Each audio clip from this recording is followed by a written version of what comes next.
This week we're going to be making a shawarma style chicken plate. We're going to start by making a marinade for our chicken with a combination of cinnamon, onion powder, garlic powder, ground ginger, cloves, and yogurt to a mixing bowl. Then we'll whisk that up. Every family has their own version of shawarma. Some like it with more cinnamon, some like it with more ginger or cloves. I always recommend modifying these recipes to match you or your family's preferences.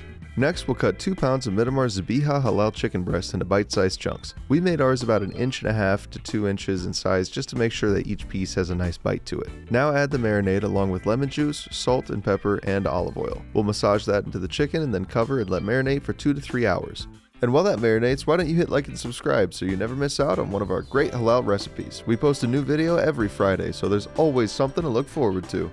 Let's prep some veggies. We'll start by dicing 6 small cucumbers and cutting grape tomatoes into eighths. Remove the ends of the cucumbers, then slice in half lengthwise. Then slice each half into 3 or 4 pieces, also lengthwise. Cutting it this way will save us a ton of time on dicing. Unfortunately, I don't have any quick tips for cutting tomatoes. It's just kind of time consuming, but it's very worth it in the end because they taste great. I ended up making way more tomatoes and cucumbers than I needed for this. If you'd like extra, follow our amounts here. Otherwise, I'd half the amounts that we put in the text.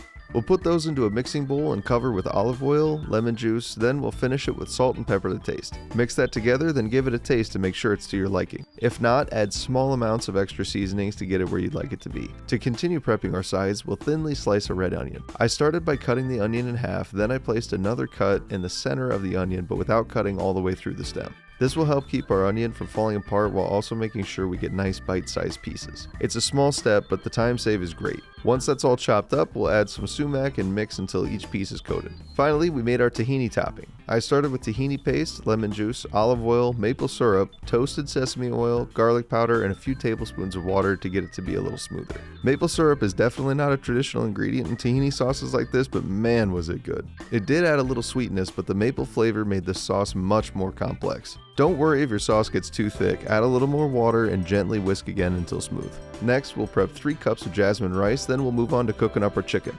We'll begin by heating up a few tablespoons of olive oil in a pan, then we'll add in our chicken. We'll cook that until the thickest pieces hit 165 degrees. Using a yogurt-based marinade has the added benefit of tenderizing the chicken while it's marinating.